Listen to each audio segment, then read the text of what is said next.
A.L. Johnson with Elevating Men, back with another great conversation. Elevating Men is a 501c3 where our goal and our mission is to improve the lives of men so they can be better for their families and we can improve our communities overall. Of course, I got my brothers with me. You're familiar with the guy right next to me, Mr. A.L. Boykin. Below me, we got the Fit Pastor, Mike Patton. And then tonight we have a special guest, Mr. Marcus Crosdale. Marcus, can you tell everybody a little bit about your business, what you have going on, and how they can find you? Okay, yes. Right now, I own the restaurant called Fat Jack's Chicken and Fish. I've been in business since 2002, 2016, but I closed it about 6 months ago because during that pandemic, it was hard to really keep people working. A lot of people didn't want to work; they was getting no stimulus checks, so it was hard to find employment. And at that time, football season was coming around the corner, and that's my main passion. So I went on ahead and closed down for a few months. Um, I had the opportunity to open it back up. So about a month ago, I got it back open, and right now we regaining our customers and we building this business back up. But I've been coaching football for 12 years now. I started at Southeast High School for about 4 or 5 years. And then I went to Ruskin, coached there about 5 years, and now I'm at Blue Springs High School. And this will be my fourth year coming back coaching. So, like I said, my passion is, raising the minds and mentoring young men, and just trying to give back to the community, man. Because I came from the inner city, and that's my passion is to make sure that, like you said, like this podcast tonight is about, not repeating the cycle. So I wanted to be able to be a light to the community, showing them that a young boy from Kansas City, Missouri, in the inner city can come out of it, and own his own business, and also, be there, in the face of these young men and try to guide them so they won't make the same mistakes that I have made, and a lot of men or young boys that I grew up, make it off the streets, that didn't make it out this system, and make sure we, be a guiding lantern to them guys. So that's my passion. So that's why I gave up the for the restaurant business. It was like in April, but like I said, I was blessed to be able to come back. Now I got a partner who helps me with the business. I was the sole proprietor when I first started, but now one of my brothers, he talked me back to get back into it. So now he's the partner. He got some of the weight on his shoulders, so I won't have to, lift all the heavy weight and running the business, and to give me my time to be able to coach as well as, own the business. But it's Fat Jack's Chicken and Fish off of Blue Parkway. The address is 5912 Blue Parkway. We serve some of the best soul food varieties in the city. We from chicken, fish, shrimps, greens and cabbage, mac and cheese, all the sides, all the good southern sides, man. And it's served straight out of the grease, man. We don't have nothing whole. Ain't no processed food. Everything comes, it's originate, nothing frozen that we, quick warm up, quick cook things. Is things like your mom's and grandma you will make in the kitchen on Sunday morning. So, that's my aspiration. My aspiration has always been, to be a mentor and also be an entrepreneur. Even though I got 2 degrees, I got a bachelor's degree in psychology, and I got my master's at University of Arizona in education. So what inspired me to get them degrees, especially the master's in education, is me coaching football and wanting to be in the classroom and kind of help out the boys too. Because you can only do so much on the football field, but if they grades ain't right, if they not in the classroom doing what they supposed to do or walking them halls and doing, what's expected from them, then football can only take you so far. So and that was one of my mistakes as a young man, is not having guidance and a lot of mentorship to help push me to that next level. So that's what I do. That's my passion. Like I said, is giving back and also showing a young man that you can have more. You don't have to always have to work a 9 to 5. You can do for yourself. Love it, man. Love it, man. That's beautiful. That's beautiful. So definitely support the restaurant. And you said you're at Blue Springs High School, right, for the football team? Yes, yes, sir. Blue Springs High School. So let me tell you this. Let's kind of start there a little bit. Let's start there a little bit. One thing that I noticed between men who have more discipline versus those that do not, there's usually two key things. One is the military. I noticed that men who have been through the military tend to have a different level of discipline and focus. I also noticed men who have excelled in sports also have a similar mindset. What do you feel that comes from? I agree. It's come from, my opinion is it come from accountability. Having a group of people that can hold you accountable, having people in leadership that really care about you and really, inspire you to be a better person. Me as a playing football, I tell a lot of my players that, if it wasn't for football, I don't think I would have graduated from high school because there's so many different distractions, especially on the high school level, where it pulls you away from academics. It pulls you away from just staying on the straight and narrow. And football is was kind of like my lifesaver because a lot of my friends who didn't play football, they converted to the streets. And a couple of them are not here. A few of them is locked up. Um, Things like that, and also the military. I have a brother that's one of my brothers. He went to the military, and he had a little struggle, and he had some struggles in high school with you know staying on that straight and narrow too. But when he came back from the military, he was just a different person. But the two things that I see that the military and also sports have in common is just being around a group of people who pushes you and to strive to do better and also hold you accountable for that. Yeah, I agree. I agree. Andrew, I know you have some time in military service. My question to you would be, what do you feel is missing in boys' homes? So, say they don't go to the military, they aren't athletic, but they're still having these same negative outcomes that we try to avoid. What are they missing in the home that those things are providing, and how can those things be supplemented? They are missing, according to my military career, they're missing a drill instructor and combat boots. And when I say that, basically what happened for me was there was a rigid schedule. I didn't have time to think. I didn't have time to dream. I didn't have time to think about dreaming. And I didn't have time to dream about thinking. Mhm. The thinking was done for me. And by the time my head hit the pillow at night, I was too tired to dream. Um, that happened continuously while I was in boot camp. And what that put inside of me was an ability to put things in order. Because that's what they taught me. Everything belongs in its place. Put things in its proper order because it functions the way that it was designed to function. Be where you're supposed to be. They taught me specific things, but they did not teach me these things. They told me what to do repeatedly from 5 a.m. to 9 p.m. They told me what to do, how to do, when to do, where to do. They did not tell me why to do because that was not my business. They already knew why. But by the time I learned this process or this process was ingrained in me, that's what I began to repeat. Get it? I get it. So, Mike, Yeah, with that being said,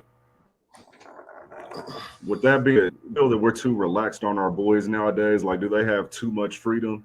Because what Andrew said is, in the military, he didn't have to think. All of his time was filled up, top to bottom. He was told what to do, where to be, when, why, and why wasn't even a part of it. And so, when it comes to our boys today, with them repeating the mistakes that we made in the past, is it due to too much freedom? Like, do we give them too many options, too many choices? What's going on there? well, I grapple with that question a lot, but I must come to this um, basic thought process is that we're more individualized nowadays. We look at TV, we have private corporations. When we grew up, we were more of a community, and we had the church, we had the boys club, we had the girls club, and Boy Scouts and different things of such.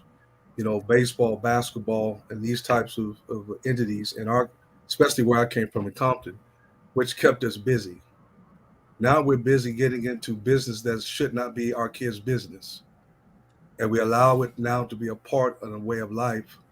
And I so appreciate this young man with his master's and his undergraduate doing the things that he's done within the same I've done with my business as well.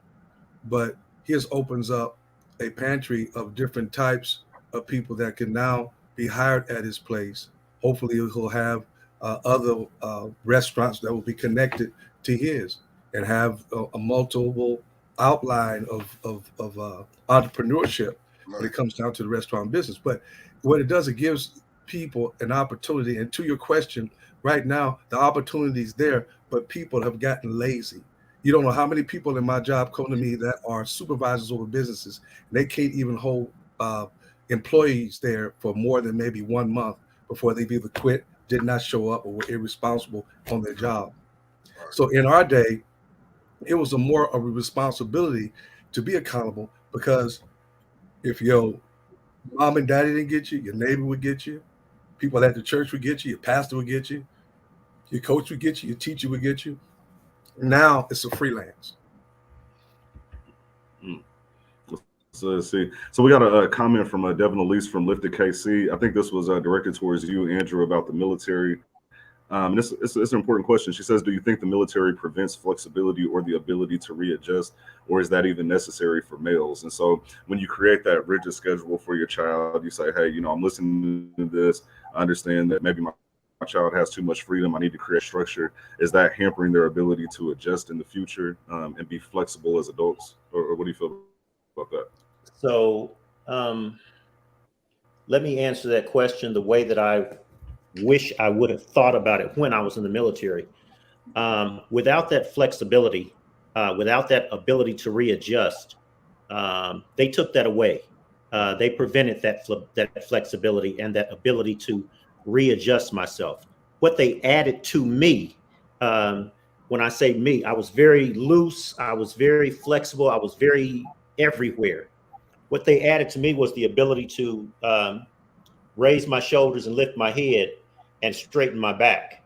What they enabled me to do was to speak clearly and succinctly. What they enabled me to do was look people in the eye.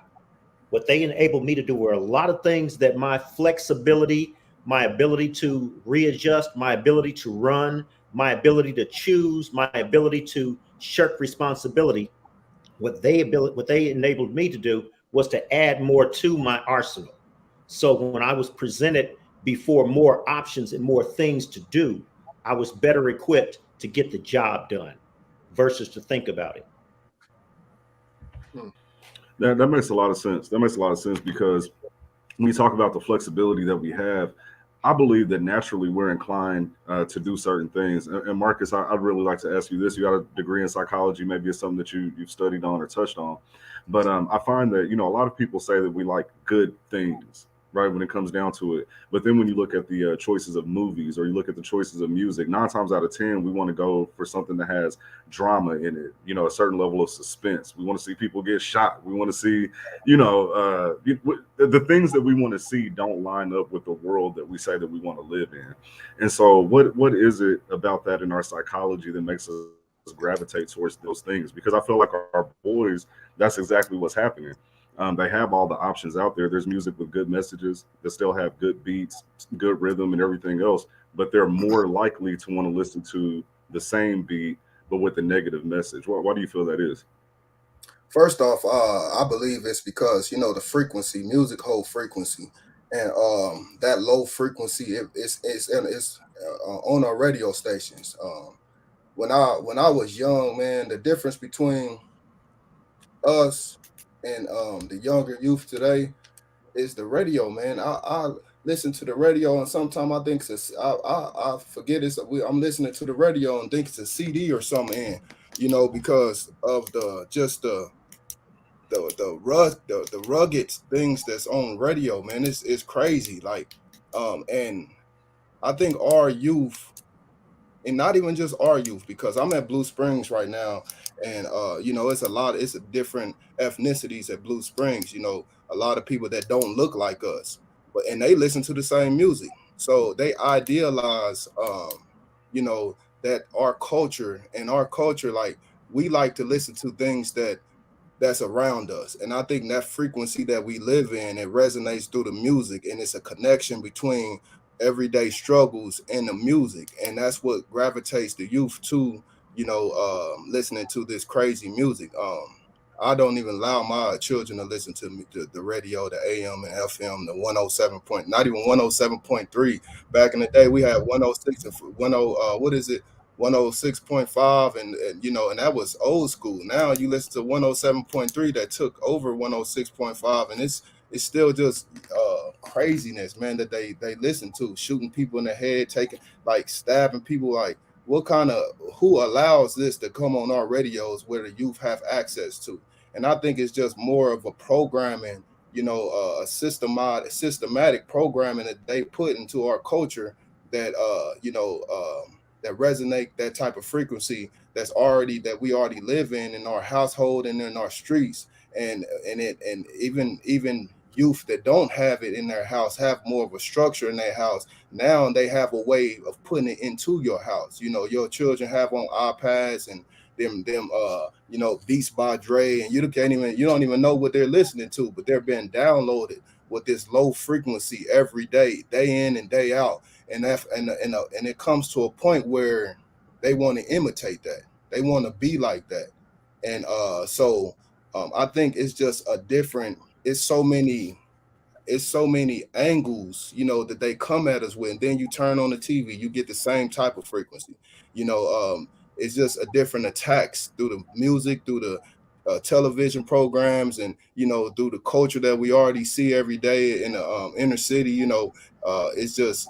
It keeps us blocked in. It keeps us boxed into something that we're trying to get out of. And it's hard to get out of it when they're still bombarding us with these messages and with these frequencies on an everyday basis, and giving it to our children easy access to be able to listen to and to take in. And after a while, they start to imitate that and want to become that, because they go to school and they see that. And, the 9 times out of 10, the guy in the classroom, he's trying to be like his uncle that's on the block. And now, and the girls gravitate to that. So, and because that's our culture right now, that's our culture. And we talk about, we want to come up out of that. Yeah. But I feel there's not enough people who relay that message, and not enough mentors to our youth who pushes get out of that. Hey, we didn't already tried it. We didn't already been down that road. It didn't work for us. It's not going to work for you. But it's so many different it's different avenues that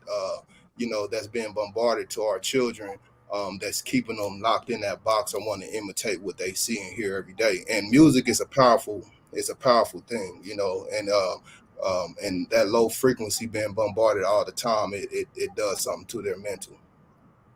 I see the brother had wanted to say something. I agree. Yes, sir, Mike. I had a question to ask you. So my question is, if we have a culture, which we do, that uses the N-word, if we have a culture that basically talks about killing and shooting and dope and things like that, and it has become a part of our norm and has been normalized, indoctrinated into our system. Right. How do we take someone out of something that has been woven into the culture of the way that we think? Right. I don't have all the answers, but throughout my experience is to re-educate them. But how do you do that and where do they get that education in home when you only have one parent at home, possibly, more than likely, especially in our culture? My years of coaching, I've sat down boys at the end of practice, and we had conversations that far exceeded football, that took us out of the realm of football into everyday life and reality of our situation as Black men, and as Black young men. And and I've had real talks with my boys to the point where that a lot of my former players are still in contact with me today. Matter of fact, today I was working out with one of my former players that I coached 5 years ago. He just called me out of the blue about a couple weeks ago and asked me to start working out with him because he just wanted to be around somebody positive. And I think that the way It's not, if it's not in the house, then a lot of us brothers, others, man, we have to step up and be that uncle. We have to be that mentor. We got to be that guy who's going to show them and teach them something different, not only by just what we say, but also by our actions. So I think that's very important. Having conversations. About 10 years ago, I had a mentoring group called the Chess Club. I bought a house. I used to buy homes from the Kansas City courthouse step, the auction, and I used to rehab them and flip them. And I bought a house on 37th and Bells, and I utilized that space, that property, for the cause of just mentoring. And on every weekend on Saturdays, we opened it up in the morning. And I'm a vegetarian, so I would bring in food, show them different type of foods to eat, how to keep their body, and their mind, how the body correlates with the mind, and what you put in your body, how it has an effect on your psychology. And we'll have real deep discussions that's focus on not game of chess, and how to intertwine that with everyday life, how chess is a game that it's a thinking game, and how life reflects chess. It wasn't about sitting down with the board and playing chess, but it was about teaching about Pan-African history, talking about our ancestors and where we once were, and how we had dynasties before, and the things that we've accomplished, and our ancestors have accomplished, before even pre-colonialism, before we was even brought into America, the transatlantic slave trade, and the thing, the dynasties of Egypt and Kemet. And we talked about things like this just to build up their energy and understanding on why we are in this position in the first place, and how our position that we in today is not necessarily our fault, but it is our fault if we continue with it, if we continue what was being put on us. So we have to find a place where we turn that corner. And I think the main way of turning the corner is through proper education and uplifting our people and teaching them about themselves. And say, man, know thyself and you will know God. So you have to know yourself first, and you have to understand that you the power that's inside you and what you can do, because our people done it before. Love that, Mike. Yeah, we'll see, and I understand what you're saying, brother. But see, I think one mantra that we could say and use is the fact we may not touch everybody, but if we talk to enough, because I pastored a church 15 years, had my business gym on it for 30 years, Yes, sir. and I've talked to a plethora of many people, and I may not have touched them all, but what I did is I planted seeds, and I believe, as a person that now respects and has been honored to pastor a church and to now lead, guide, and direct as the Spirit tells me, is to now tell them, first of all, the very source of life can only come when you understand who God is and what God did for you. I have to come in a theological way, as soft as I can, letting them know that if no one loves you, God loves you.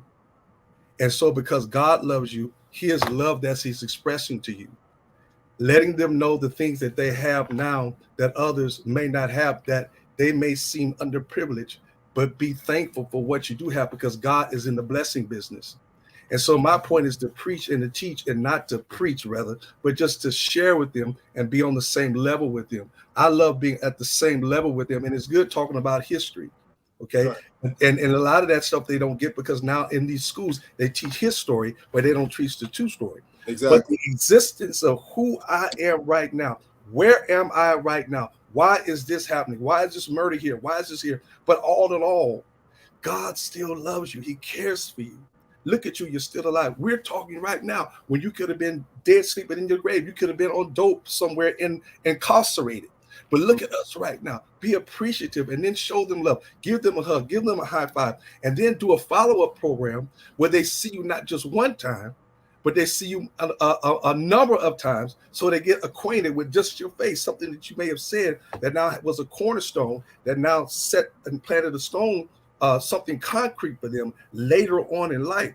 Coming out of the streets where I came up with the Crips and the Bloods and all these guys, bro, I thank God for the people that were around me, because I know where I could have been. But then I share with them how God's grace kept me here. Now, let me utilize the time and the resources that I have to do something productive and it not be a liability. Let me be an asset instead of a liability. And this is what a Now asset look. Let me jump in real quick. If you guys are watching this, I appreciate you. Also, Lauren Jones, Vice President of Elevated Men, he's been in the comment section, so we definitely appreciate him. Thank you for all the comments.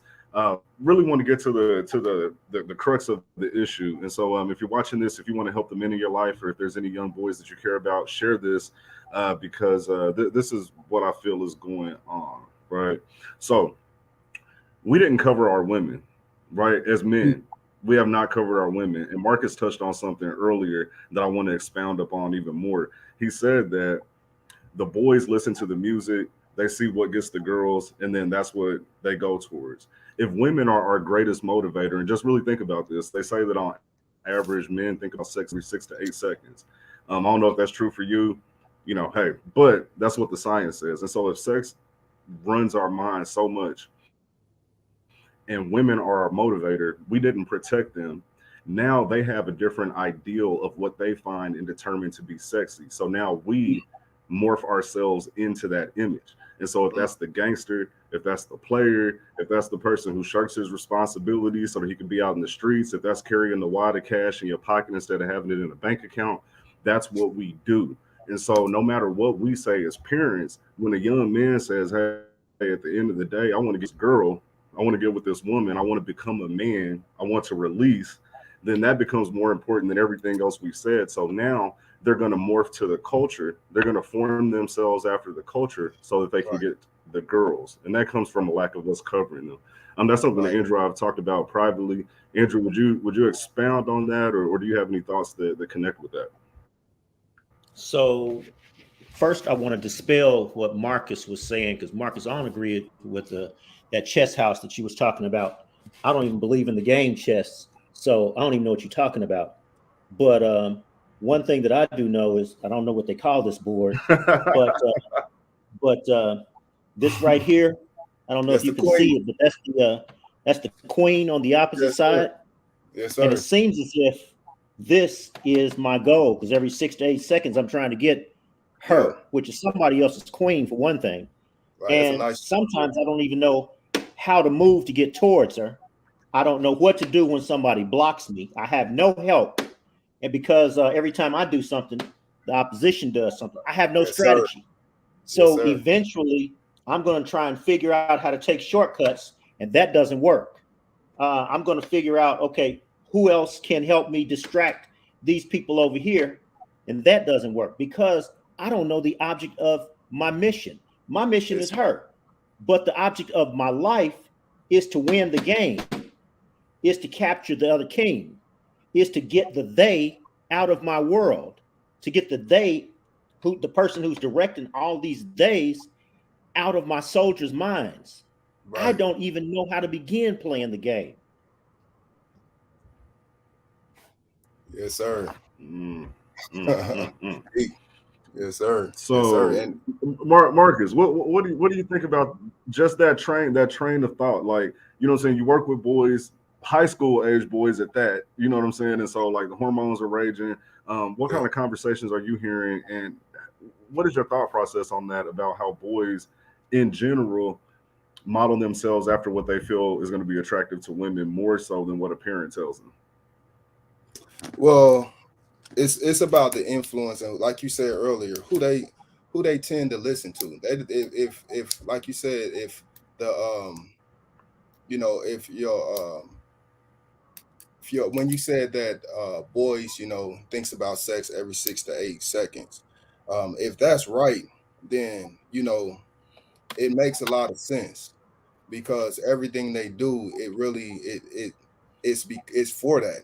It's for trying to win over the female, or trying to look good in front of the female. A lot of killings and fights and a lot of things that happen when it comes to assaults, it's because of female. Not only have I been a coach, but I also been a dean of students. I was a dean of students a few years back up at Kaufman School, Miriam Kaufman. And I seen it a lot. I seen a lot of boys getting into it with boys, even boys getting into it with females. Because of their constant thought of being with a female or trying to impress a girl that's in their classroom or in the hallways. Um, and they do whatever it takes to accomplish that goal, whether it is to wear the best looking shoes, or the skinniest jeans, or the flyest shirt, things like that. But like I said before, it has a lot to do with entertainment and what they see on the daily, because that's what girls like. Girls like what's popular, what's on the mainstream. So if they're watching TV, and or they're watching BET or MTV, and they see these guys who are successful in their eyes, that's made it, flossing a wad of cash, with a blunt in their mouth, drinking on buying a bar out. That's what they aspire to be like. And it's not enough doctors and scientists and engineers that they see on the daily that's successful, and but don't flaunt like that. So I think just their ideal of success needs to change. Their ideal of someone who's made it need to change, because that's what we get, and we've been bombarded with that on every level. That being successful is being that gangster, or being that cool guy, and everybody, all the boys want to aspire to be like that. I have conversations with my players about that, about changing, breaking generational curses, being different, being the person who stands out, being that nerd. You know what I'm saying? Mhm. Sometimes make the girls like the nerds, because at the end of the day, what I've seen is the guys that have that big wad of cash and that latest, them nice pairs of jeans, in school and in high school and even after school, because they're out doing something they're not supposed to. Eventually, 20 years later, and you see how the tables have turned. You see the nerd is successful and really living a great life, and that God that you looked up to and aspired to be like, he's probably off his he's probably gone off of the same thing that that put that money in his pocket, and you'll see a total difference in those guys and how they look and how their life have turned out to be. So Yeah, it's yeah. it's just about being being that conduit and being able to relay these messages. And like I said earlier, we didn't did it, man. We didn't been on these streets and tried that and tried this, and I didn't seen people lose their life. I didn't seen people lose their brothers and sisters on accident because of something they did on the streets, and it didn't work, and it's not going to work. And mainly, what's out here on these streets is just a big setup, and they got to understand that, and they got to hear it from people who look like them and been through things that they have been, and not really trying to glorify that type of life, but really showing them that that life is for the birds now. It didn't work. So we need to change the dynamic. We need to change our culture. And like the pastor said, that we have to really be the ones who teach them about God and their connection to God, because everybody have different belief systems, but at the end of the day, we all know that it's something higher than us, but as well as in our connection to that higher force, or whatever we want to call it. And we really have to be able to sit down and have these conversations. I think in our community, we don't have enough conversations. We don't have Andrew, enough hard conversations Man, that so we. let me ask you this.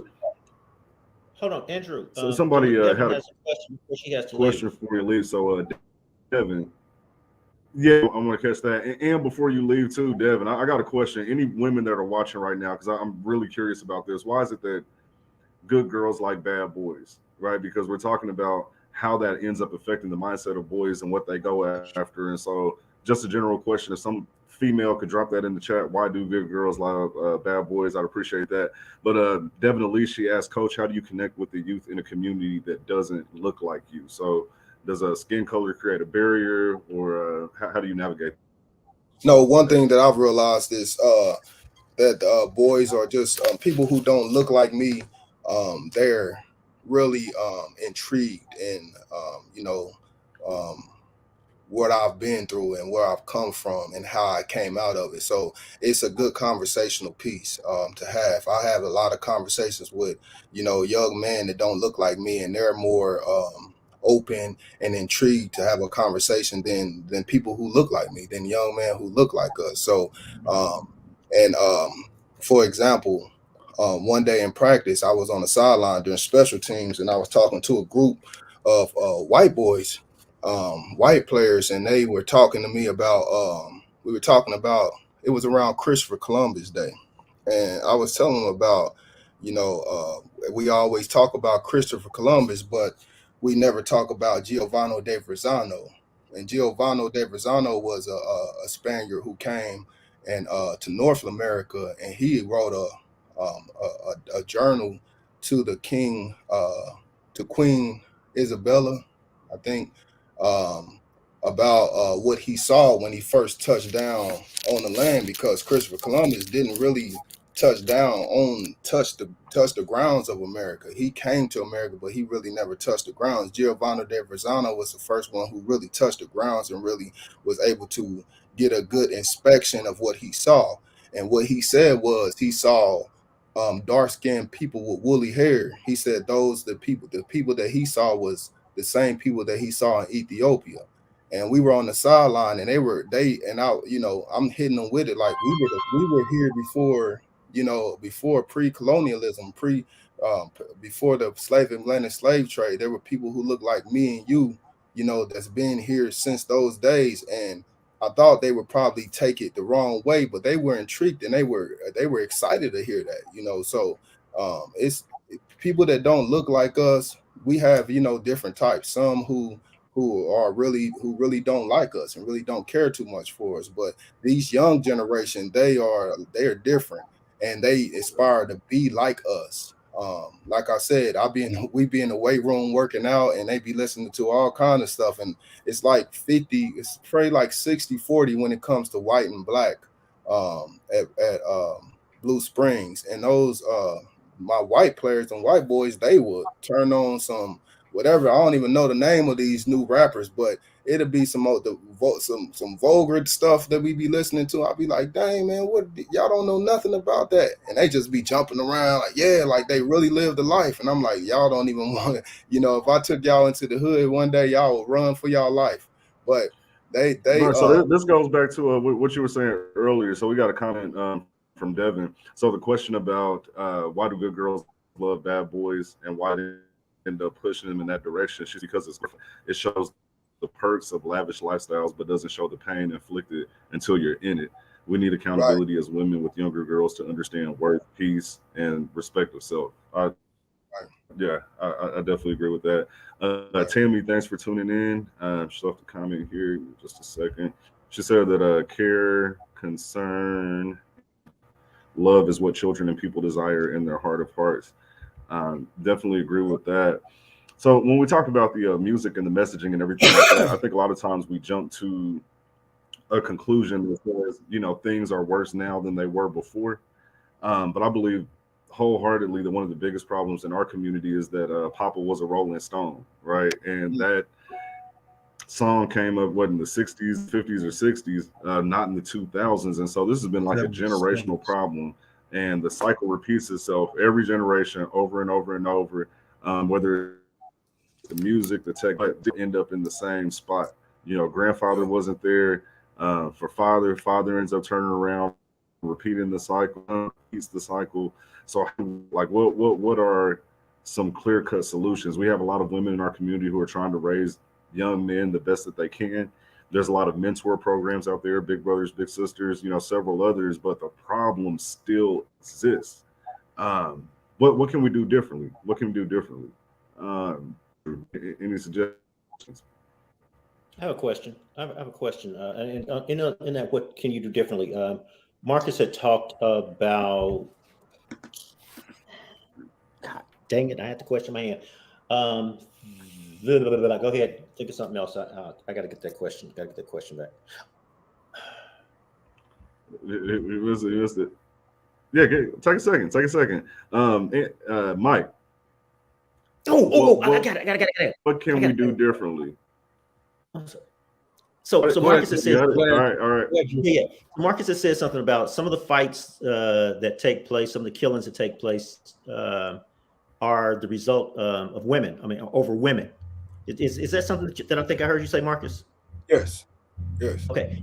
Because we were talking about how men think about sex every 6 to 8 seconds. Okay. So woman is the objective. Let me ask you this, and this goes to anybody. Why is it that men will fight, kill, make absorbent amounts of money, or do whatever they do to get the woman? Why is that? I think it's because, first off, it's in our nature. Amen. It's in our nature too, you know. But at the same time, when we are being directed with unknown forces and unknown systemized systems that's been in place, then our nature becomes controlled. It's not really natural anymore. It's more of a I don't want to call it like a hybridized nature, you know, but it's not. It's something that's not. It's our innate nature to want to protect, to want to do for our women, but at the same time, the way that we think that's the correct way to do it is off. But if that answers your question, that's my opinion. I think it's in our nature to do it, but we're going about it the total wrong way, and I think a lot of it have to do with the imbalance in our hormones and the way we eat and the things, the processed foods that's being put in our bodies, that's taking over our psychology when it comes to understanding and having understanding self and having emotional controls. As men, a lot of our men act like women and we react like women, and I say that in terms of emotion instead of logic. So I think a lot of your key words in there was, after the man gets the woman, there's a lot of control that wants to be taking place or exhibited. Control. I wouldn't say control. I would say not necessarily control. What do you mean by control? Like control Well, of the I was woman? just trying to find out what words you were using mostly in your No, script. I really believe that it's just in our nature to want to get the, yes. But when it comes to that, it's out of our control, because what we see as being that, so it's out of our control. It becomes out of our control when our nature is not in line with the true nature, with the original nature of man and his relationship with the female. Right now, our what is going on is our instinctual nature to want to want the female, or want to go and be attractive for the female, but the way we go about it has been hybridized by the system that we live in. Okay, Mike. Have you ever heard of a character in the Old Testament called David and Bathsheba? Mm-hmm. Well, one thing we can say, if we just peruse through the actions of men and women, men biologically have what we call testosterone. Right. And it feels good for us that may have low self-esteem or want to be a part of the crowd to have that fine woman on my side. And so we know how to lust, but women more so know how to love. Yes, sir. However, women know how to get the man. Men know how to conquer the woman. And so we look at David and Bathsheba. She presented herself in this pool, and the majesty and the ambiance and the beauty of her body, which now drew his eyes from the very point of the garden. And this is where it starts. Men, women have the lust of the eye, the lust of the flesh, and the pride of life. All of this now is now a point, I believe, of that forbidden fruit that we know we're not supposed to have, but we want to have it because we want to have control over it, which now sets up to a higher level and a higher plane. A man can have the finest woman there is, but she's not fine enough because there's another one over there that's finer than she is. Right. So now I take this point of kingship, and now it makes me feel good because my homeboy is now complimenting me, not on the character, Not on Well, the wait a minute, man. I don't mean to cut you off, Mike.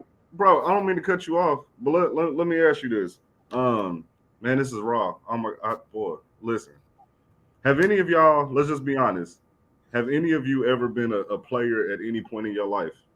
Oh yeah, tried to be. Ever? most definitely. Yep, right. Okay, all right. Let me ask you. Is that peaceful? No, but it's pleasure, and there's pleasure cause versus principle. Yes, because you forget about the principle because you want the pleasure. Without the principle, you can't have the pleasure, but the pleasure feels better than the principle. Because I got to work at the principle, but let me ask you this. No, because we ask women, we want women to be our peace, and this all ties back to the cycle that we're trying to break. Peace of what? Right. Peace of and what? So if women are our primary motivator, this is an important conversation. And so what I'm saying is, I'm just asking about peace because I don't know. I ain't in the bedroom with you. Peace of what? Do you feel more peace? Let me ask you. Do you feel more peace having sex, ejaculating, or whatever? Or have you ever been in a situation where you were laying with a woman that you trust, that you know loves you and cares about you, and she was just rubbing your head? Which one did you feel more at peace?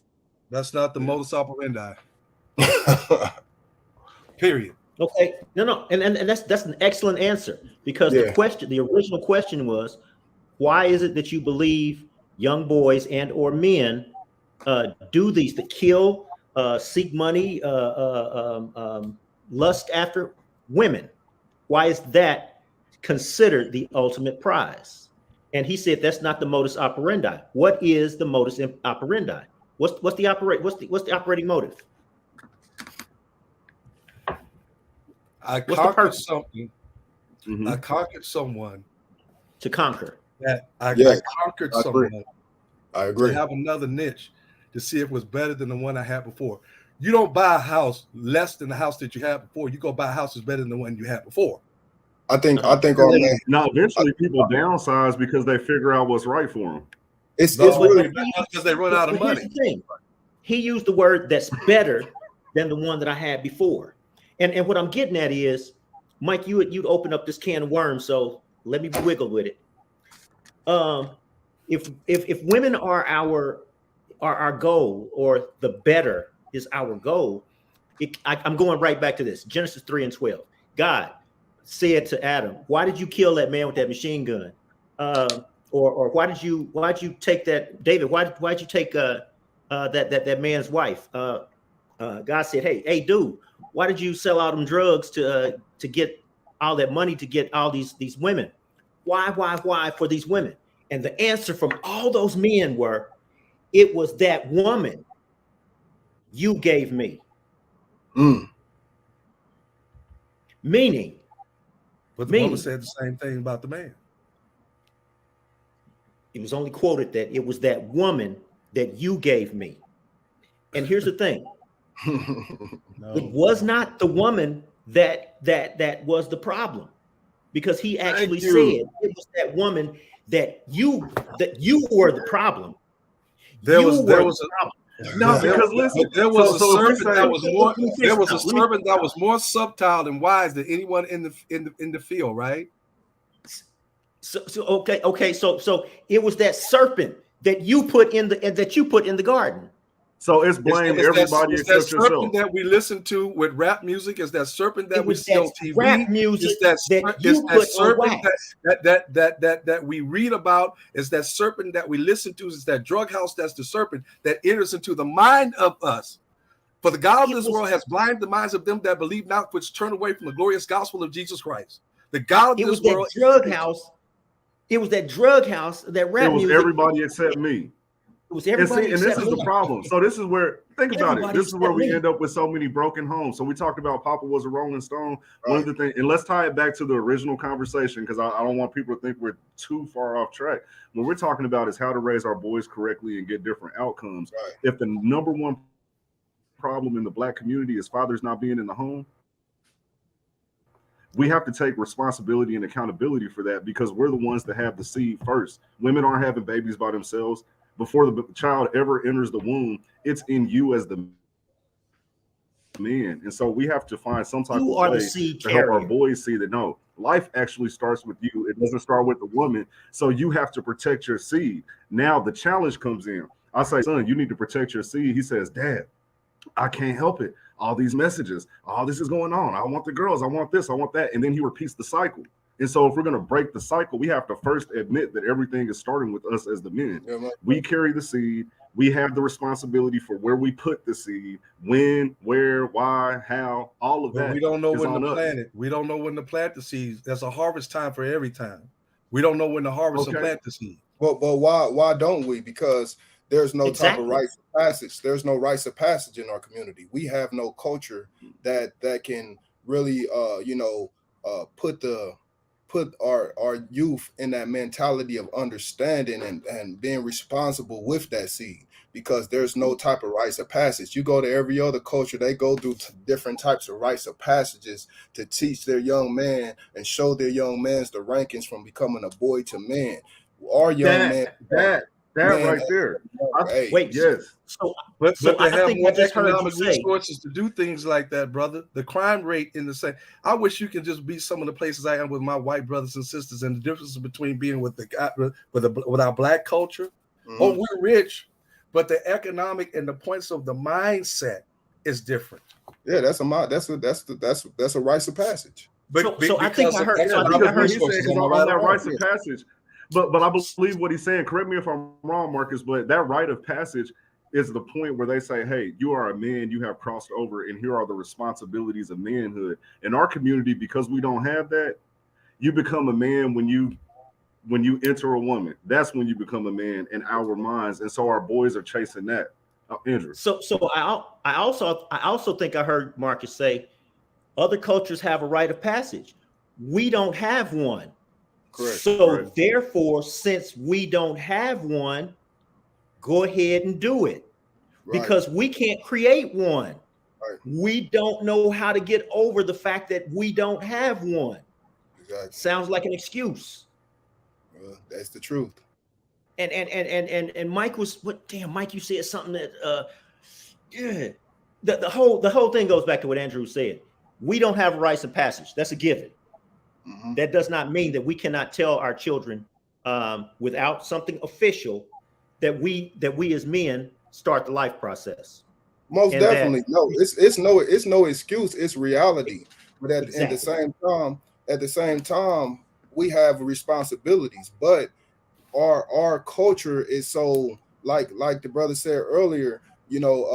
Back in the day, we was held accountable. If you went outside and you did something wrong, your neighbor would grab a switch and whoop your butt.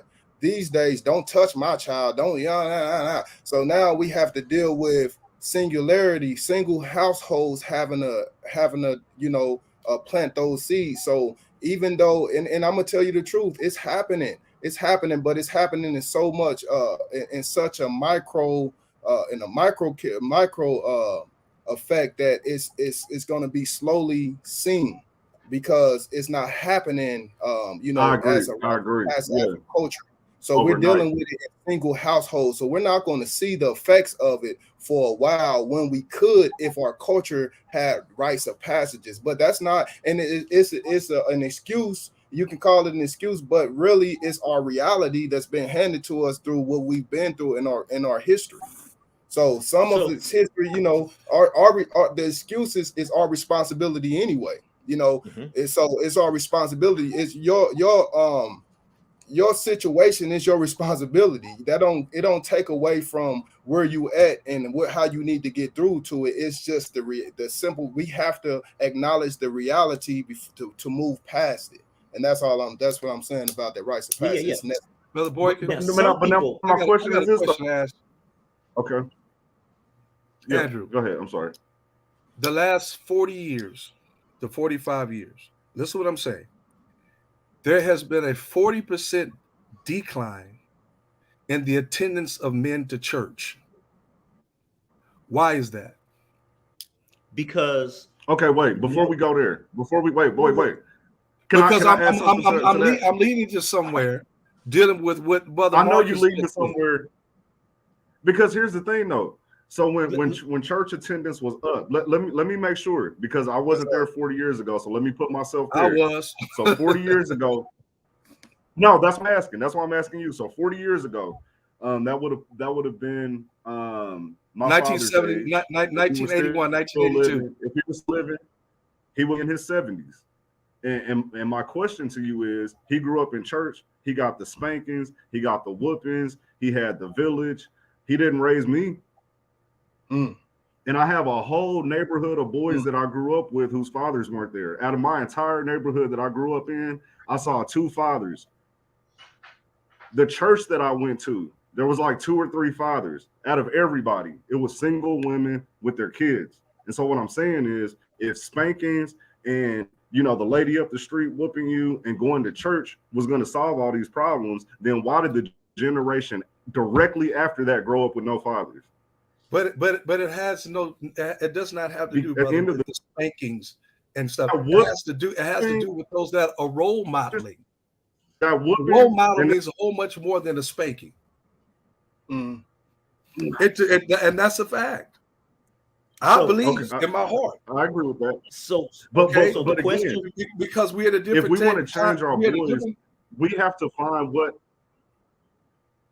what overrides what is it, what's in our mind that says I need to chase, I need to release, I need to conquer women, which is what's resulting in the broken homes. That's what I'm saying. Regardless of church, regardless of the spankings, when your thing got hard or whatever, you was like, man, I ain't worried about none of that. I need to go and release. I need to get the girl. I need to get the woman. I need to change my appearance. I need to change my clothes. I need to get some swag. I need to change the way I talk. I might need to drink. I might need to smoke a blunt. I'm going to do whatever I need to do to get to that woman. What I'm saying is the church didn't work for that. Yes, it saves your soul. It saves your spirit. It doesn't make you perfect. It says that in the Bible. You can become a Christian tomorrow and sin the next day. So that's not what is it really? So the original question on the table was, why do men not go to church? Was that it? Why have we seen 40% decline? And I'm gonna share with you what my research has been. But go ahead. Can I 40% decline? Why 40% decline of men going to church? My opinion, based off of my experience, is that I did not like the church role model. I did not like the church role model. They did not teach me how to eat. They did not teach me how to fight. They did not teach me how to do everything in my everyday reality except for pray. Yeah. And none of that stopped the knuckle going to my face. None of that stopped my hunger. None of that stopped my desire. None of that stopped any of my anxiety of who I was going to be as this person that I was. So therefore, I abandoned that hope and chose what I thought would be my reality. Good answer. Can I build on that real quick, brother Mike? Oh, she just said, oh my goodness. Definitely yours, but Latrice, she said one thing. She said, and then we can go on, but Latrice, wait. Let me say something real quick. Let me say, because see, you said, I agree with her wholeheartedly that there's a decline of men in the church because of the men in the church. Hold on, Andrew. Real. Let me get to that. Let me go real quick. My opinion. Let's let Marcus. There's not a lot of men in the church. First off, is because there's not a lot of men in the home. All right. So when you're dealing with households and when you're dealing with families are ran by the women.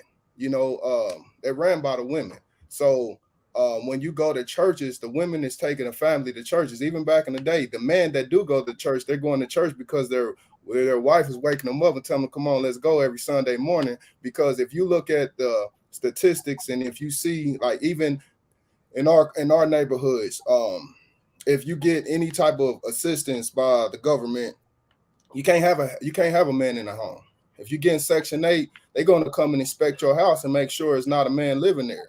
So you gotta understand that there's a system that's put in place that's keeping the man out of the house when it comes to our culture, particularly because we are the main culture who, I'm not going to say that we are the only ones against Section 8 and EBT, because we know the other ethnicities is getting it just as much as we are, but it affects our culture more because our man is not in the household, and the one reason is so they can be able to get them type of assistance. So on a Sunday morning, when you see a family, the family is usually the mom and the children, because the dad is not there anyway, because the dad don't have a job. The dad goes and the mama got a job. So when the dad go to church, him feeling like a man, or he's not even feeling like a man already, because he's not doing the necessary things to be the man in the household. So when you come to the church, you got another man dictating now the spirituality of your family and your wife. Now you become even lesser of a man when it comes to your psychologically.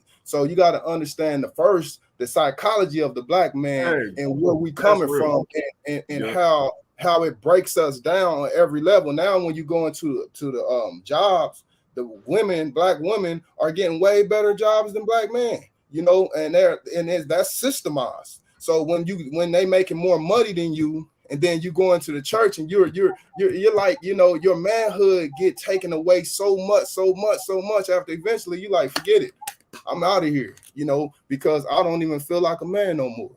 So I think that have a big that plays a big part of why the man is not in the household, and that's why the man is not in the church, because the man can't run his household. The man can't control the spirituality of his family because it's been taught by another man. And then if you end up like the sister says, because of the man in the church, now we have unethical men in the church. And now when we have a problem with the wife and the husband, or the boyfriend and the woman, then now she's going to the pastor and telling the pastor about their business, and now the pastor becomes her arm to cry on. Now you having all these situations. So the confidence of black men ain't. Go ahead, brother Mike. Go ahead, brother Mike. I want you to think about this, okay? Through research, and this is not all churches, but the inner city churches and churches abroad. One of the reasons why within the last 40 years there's been a decline, I want you to think about this. Could it be the fact that women who are the matriarchs of the church have become and taken the place of the patriarchs? Now they're running the construct and the movement of the church. And when men come in, they can't find anything to do. First of all, because they don't understand accountability. Number two, they don't understand integrity. And number three, they don't understand responsibility. Women have taken the place where men should be.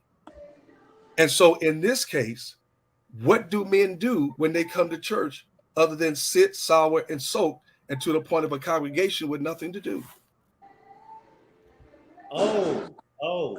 Okay. So we need to ask the women, hey, can y'all let us be a man again? The men need together. Can we start being men again? So, but they do. They need we to don't say, have, they we need have to ask to that question. nothing. Men need to get together, and men need to have these type of discussions, these hardcore conversations that make sense. Definitely. Because now women have now taken the place where men should be, and that's why we have this. We're back at the beginning. Wait a minute. We're back at the beginning. It's the woman's Men fault. need to take the place. Men need to take the place where women are. How did women get place? Because men weren't there. Why weren't the men there? Because they were chasing. Papa was a Rolling Stone. So we're back to the beginning. How do we get our young men to control their seeds? Andrew, the household? I meant to correct you on that. That is not the reason why men are not in church, because Papa was Rolling Stone. And I'll say that this fact, this is a fact for me. Men definitely went to church for the specific reason of getting a woman, because he knew he can find one there. But the reason that he ain't in church, and then he rolled off. He rolled off after that. Exactly. But the reason that he ain't there getting that woman in church on Sunday is because he got her Saturday night. At the club. Before she went and got her praise on, she was getting her groove on. Oh, because we have left her totally alone. She is now neglected. She is now pissed off. She is now angry. She is now dry as a bone. She is now dying, and her clock is ticking, and her mental thing is going on. So she says, "You know what? Right, and then I got to now do here's the things thing before I too. die." Now, and So then we we ain't talk got to go about to church how to black find her no women are more. so angry. But look. So we talk about, you know, black women being angry. Like, that's the whole thing. You know, the angry black women are so angry. I don't want to deal with their attitude. Da, da, da, da. All right. But we are also the same culture who is now into metaphysics, right? And we feel like we have these deeper understandings, and we say things, oh, well, you know, sexual energy transfers. And if you're dealing with a person who's hurt and broken, and okay, so if we're out here being Rolling Stones, we are releasing our stressful women.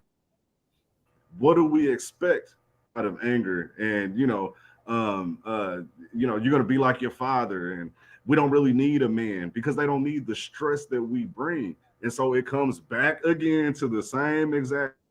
How do we begin to look at our women different, our boys to control their nature so that they can stop spreading seeds irresponsibly and creating more broken homes?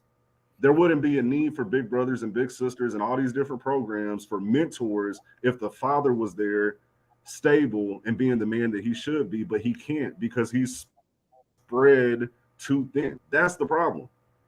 So two things. Pastor Brooks does make a great difference. We're not talking about all men. There's differences in us all. But Robert Hawkins also, the comment right below that. I haven't read it fully, but put that up there and read that, Andrew. I think I got it. No man or woman can ever dictate who I am. A man may host roles.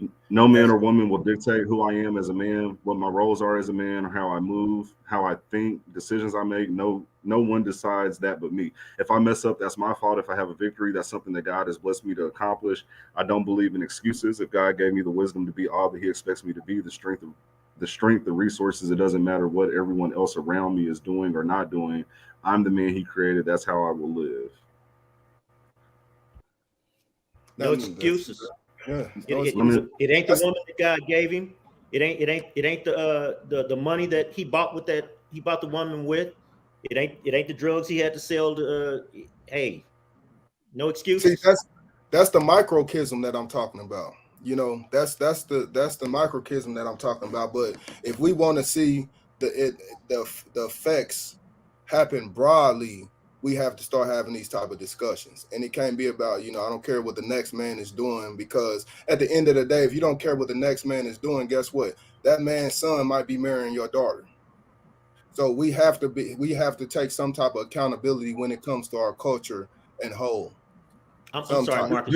Do we understand what accountability means? Marcus, do we understand what the word? Brother Marcus, do we understand what the definition of accountability means? Yes. We do? No, you mean us as a culture? Yes. No, we don't. Should that not be one subject matter that we should grapple with and talk with and have deep discussions about? 100%. Right. I mean, and that's where we're at now. Yes, sir. But understand, the conversation that we're having right now really just displays how we think as men. We say, well, why do we keep spreading these? Oh, it's because of the music. Why do we keep doing? Oh, it's because of our nature. Why did this? Oh, it's because the women are provocative, and they tell. We as men have to begin controlling our own minds, and like you said, holding ourselves accountable. So how do we transfer that to our boys? How do we get them to see clearly that you are the master of your seed? You need to protect your seed, and whenever you release that seed, you need to be responsible to care for it, so that we can stop having so many broken homes that create every other issue that we talk about: the violence, the drugs, the killings, the murders. Everything that we talk about ties back to a broken family structure. I wholeheartedly believe that. But Andrew, we the master of our seeds, but we need somebody to cover our seeds. The problems are we try to control our seeds, and we have no covering over our seeds. So our seeds now go which way and the other. I have one in my life. I'm a living witness. I've been there, brother. I made a mistake in my life. See what I'm saying? And the thing about it is that I Me knew too. about God, but God did not control, and I did not allow him to control my wherewithal, my to and fro, where I went and had gone.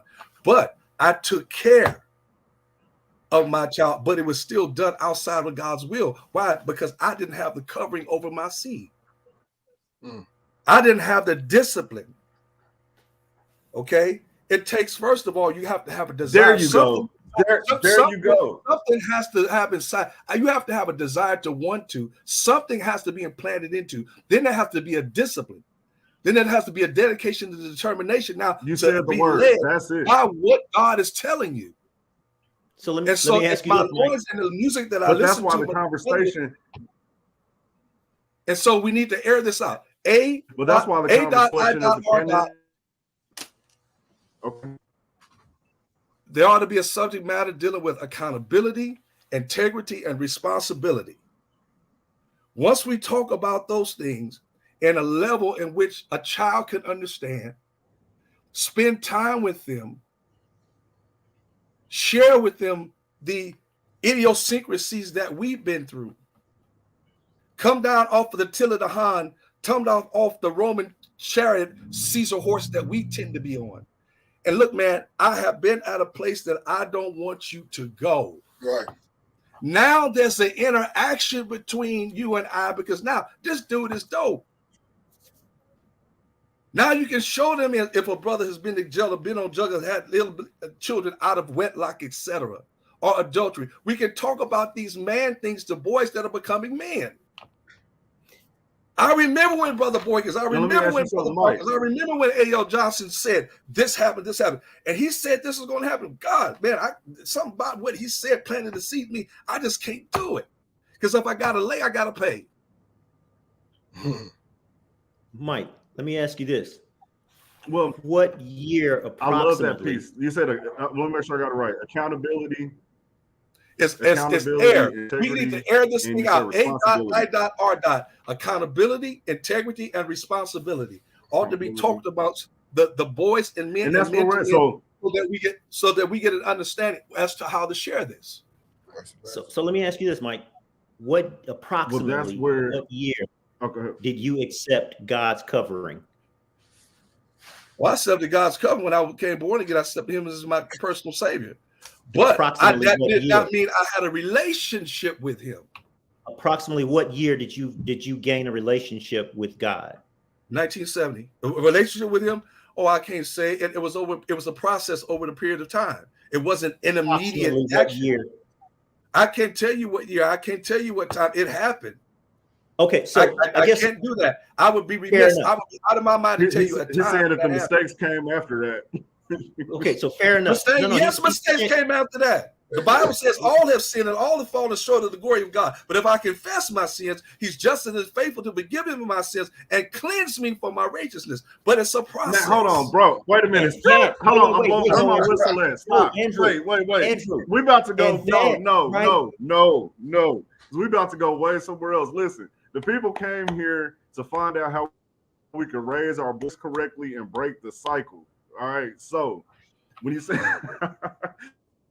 accountability, integrity, and responsibility, it goes back to the beginning of the conversation. And that's why we did off by asking about men who have been in the military and who have been in sports. There's a level of discipline that it takes to be able to control your seed. So going back on track, Andrew's like, oh, I want to go there. No. but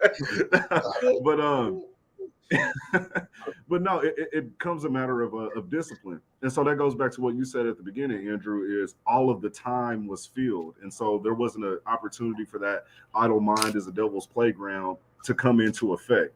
And so fast forward 2022, what are some tips, tools, strategies? There's women watching, there's men watching, they've got boys, they want to help.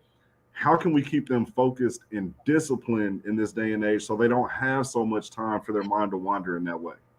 What does that look like? So in my opinion, we have to look at the time manager. Yeah. So with the military, the time manager was the drill instructor. In some households, the time manager is the television. In some households, the time manager is the iPods or is the earpods or whatever. In some households, the time manager is the computer.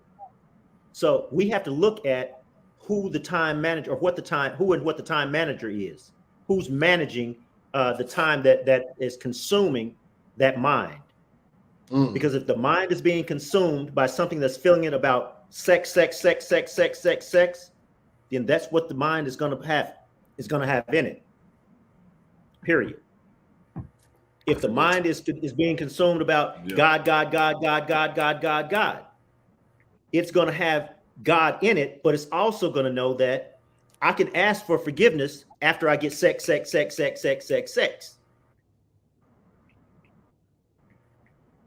All right, that was a little joke right there.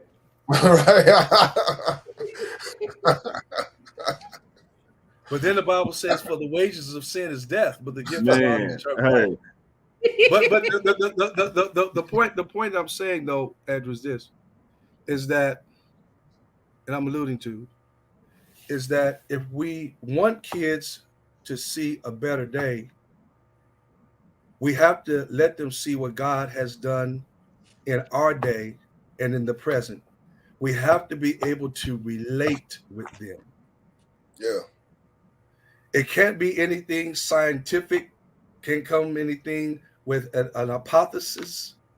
We can't sit around and pontificate and agitate, scratch our minds. We have to come with things that are real that we can share with them.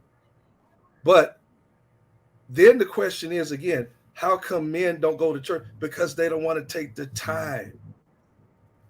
When are men taking the time to do what we're doing? We take the time to go to the ball game because it's seasonal. And it's only for 1 or 2 hours. When you go to church, that's something that's an ongoing basis, because a Christian is not just a name that you hold. A Christian is a lifestyle. Hold up. I got to stop. If the NFL was year round, you wouldn't. We do what we want to do. It would be inconceivable because most people couldn't afford a year round. Okay, to watch it on TV, to take out that 2 hours, that same. I've heard pastors literally from the pulpit say, "Hey, the Chiefs are playing today. We're gonna wrap this up pretty quick." So it's about what we want to do, and I believe that if we want to go into the culture and what it's got us doing is two things. I'm gonna be politically correct on this, but they teach us to play. We spend a bunch of time playing, and we spend a bunch of time chasing sex, and that's it. Seriously. So when you watch football, you watch basketball, you watch all the sports, that's playing. Everything that else you do is to get a woman. So that's tied to sex.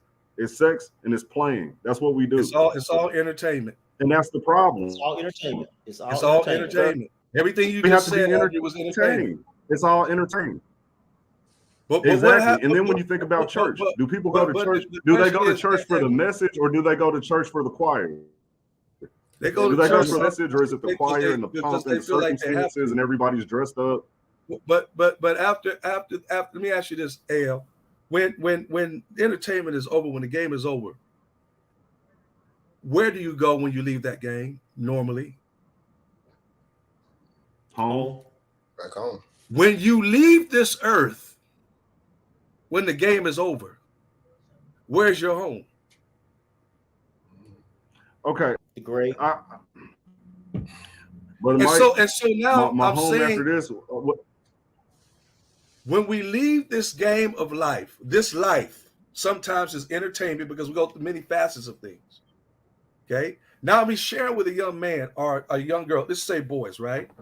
I'm sharing with them about where they are. Yes, I'm telling them about the Black culture, transatlantic trade, slave trade, those kind of things. You know, we're this people. But at the end of the day, you want your home to be with God for eternity. This is what God has done. This is what God is doing. And this is what God is willing to do in your life. Now, let me share with you what he's done for me. Because when I leave this place, my brother. Because when I leave this place, and what I'm doing, but see, we're talking about powers, and the powers that we were talking about is systemic that now become politicized, and we lose psychology as the pathway. It just doesn't work, and it hasn't worked. But how much have the church really worked? The church, brother, has worked tremendously. That's how. That's what I'm saying. Because it's not about because it has worked. No, brother Marcus. Listen, I'm not. What I'm saying. Listen, we in our community, we have more churches than any other community. And when you look outside the church, it's a crack house, it's a liquor store, it's the same messed up culture around that church. So how much of an effect have that church really had on our community as a whole? Just think if the church wasn't there, Brother Marcus.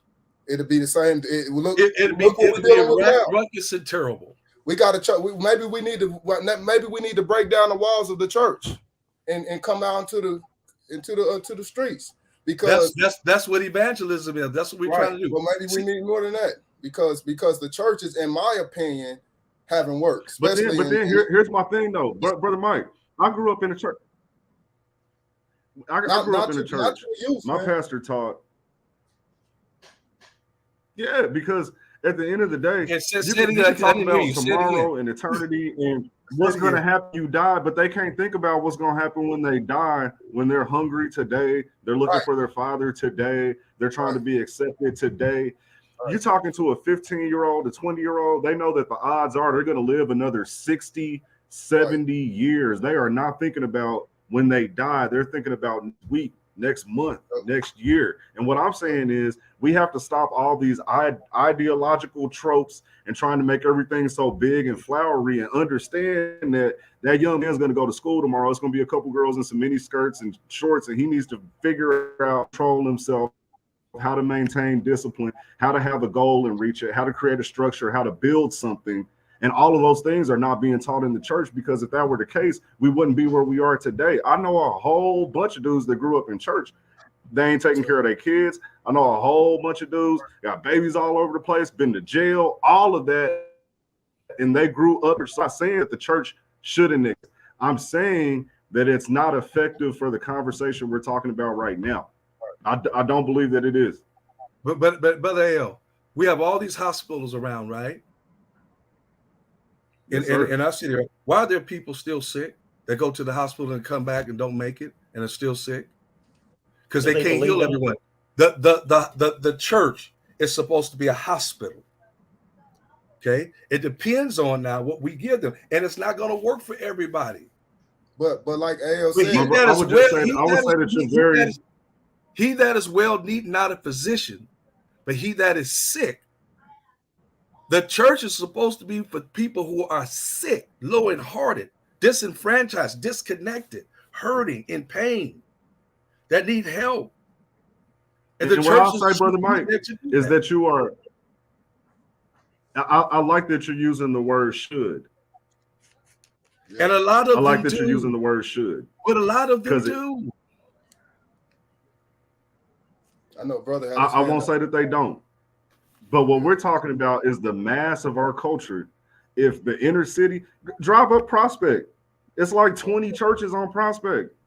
All these buildings, all these tithes and offerings and building funds and community this and that and evangelists and preachers and deacons all over the city. We still have, 70% of the city below the poverty rate? Literally. We still have fatherless children. We still have these nonprofits centered around mentoring boys who don't have fathers in the home.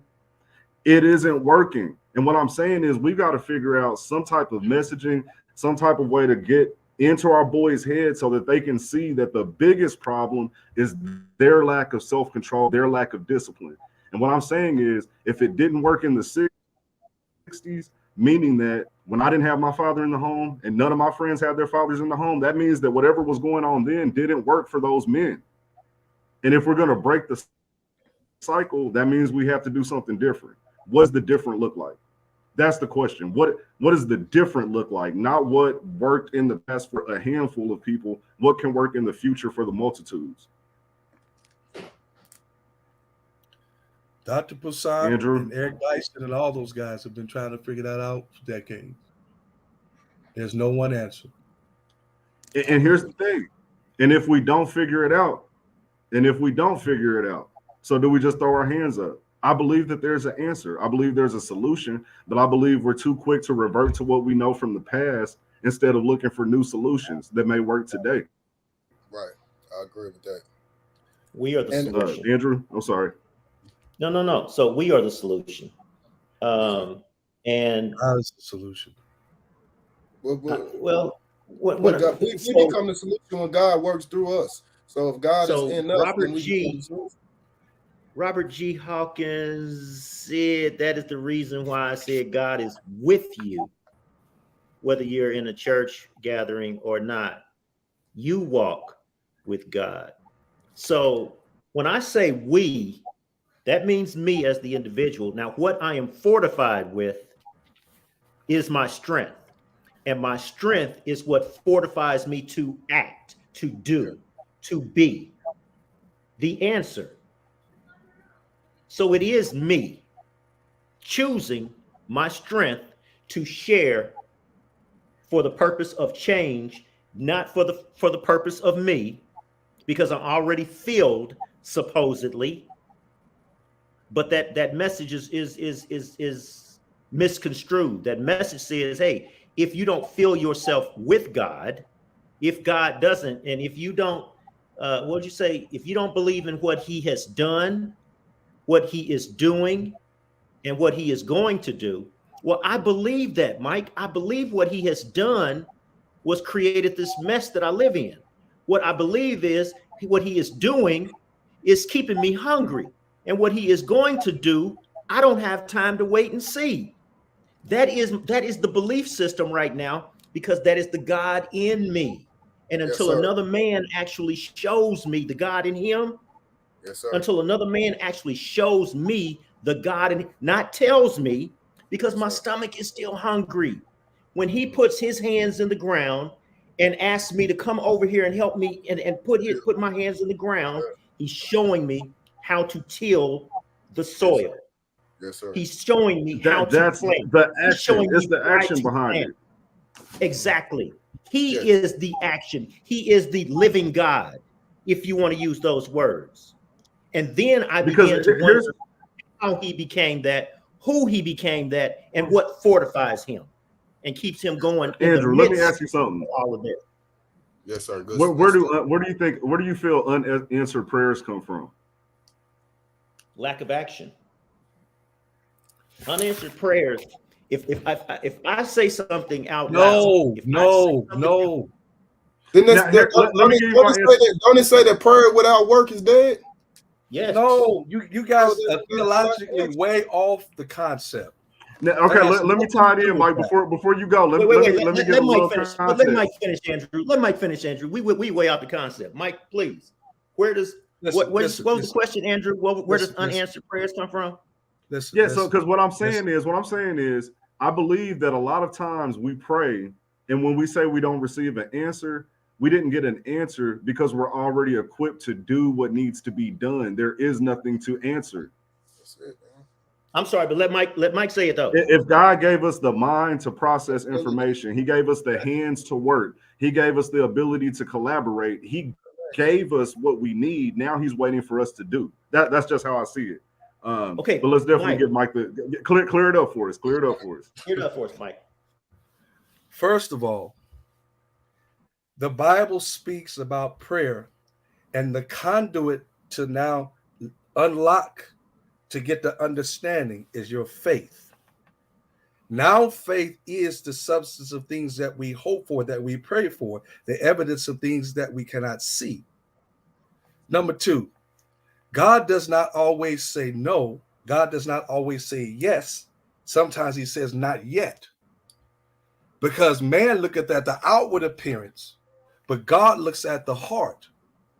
The Bible says for us to pray without ceasing. We need prayer warriors, not handout loners, and not people that are telling some hyperbolic or hyperbole of situations of another religion trying to get God in another way. This whole point now, faith comes by hearing, not by what man says, but by the way of the Holy Spirit. Faith comes by hearing, and hearing by the word of God. And when you look at the word of God, how much now do you depend upon it? How much have you put your life on it? I know one thing in my life I found out. No greater love can there be for a man than to lay down his life for his friend. And Jesus called these people his friend. He loves us so much. We got to teach the cross. At the cross where I first saw the light and the burdens of my heart rolled away, it was there by faith. I receive now what I cannot see. Now I have joy even when there's a storm. Now I have joy even when there's a tsunami. Now I have joy even when my daddy left me. He's gone to jail because he killed it. He went to somebody else. Now I have joy because greater is he that is in me than the mess that I see up in this world. The philosopher that's a beautiful thing. My brother, that is a very beautiful here's thing. My thing. But when that baby says, "Mama, I'm hungry," this the third day you said, and I'm still hungry. Then the Bible says, "Seek ye first the kingdom of heaven and his righteousness, then all other things will be added." There's plenty of God opens doors that no man can close. Mama, here's the miraculous ways. I'm trying to get you to see this. Mama, it's a fire in the back room, and the baby just got burned to death. Should we get out or just wait on God? But you know we can't answer all those questions. Things in life happen. Okay, so look. Everything let's bring it back. Let's bring it back. Questions that we ask. Let's bring it back though. Now, Brother Mike, I have to say this to you, brother, because you know I was raised in the church. I'm not saying I believe. What I'm saying is a lot of times the way that we package it. So everything that you said, I understood. I know those Bible verses. I know exactly where you're coming from. I understand the origin. But when we're talking about these young boys that we need to save so that our future looks brighter, everything that you just said that we need to say, we can't save boys. No, listen. I'm saying save them from the mistakes that we have made. We can't do that. If we're going to save them from... But we can't do that. Andrew, you have to say, save the souls of the young boys, because if their souls are saved... No, I'm saying, I mean exactly what I'm saying. Like, save them from making the same mistakes, helping them break the cycle. What I'm saying it won't happen. It'll never happen. Everything that you said, Andrew. We can only save souls. Wait, everything that you said, Brother Mike, is preaching to the choir. And so for someone who knows the Bible, and wait, hear me out.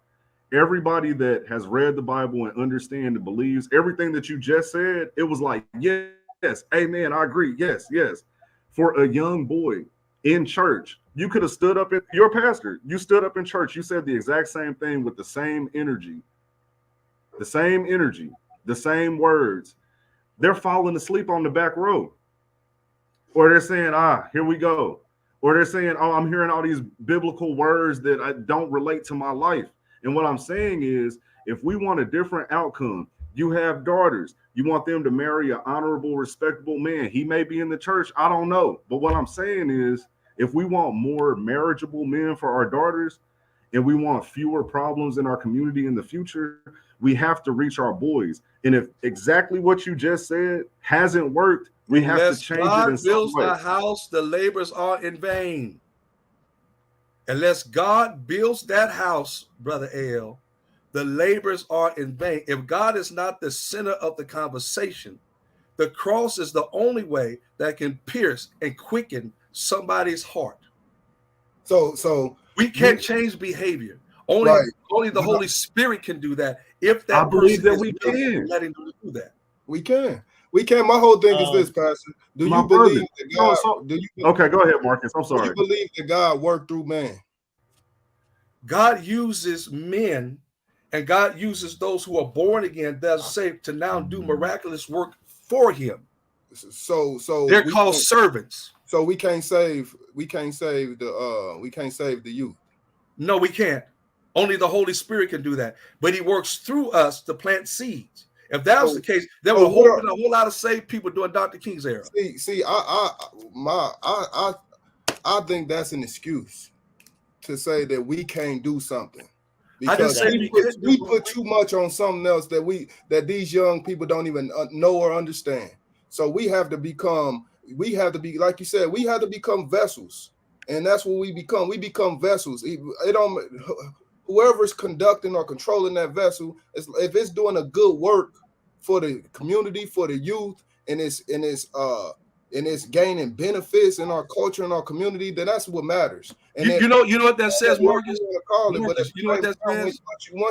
Once you start smacking this youth over the head with that Bible, it becomes like forced. But Marcus, nobody going to listen to it unless they want to, unless it's intriguing to them, unless it connect to their everyday life. Like brother said, what are you going to do when that little 3-year-old come up to mom and say, "Mama, I haven't ate in 3 days. What's up?" And my mama's on her knees praying and begging God every day, for a change, and that change is not coming. Where does the faith lie? How long does that faith stand strong until it starts deteriorating? Because you haven't stood up on your feet and moved and made what God used you. You see what I'm saying? So we have to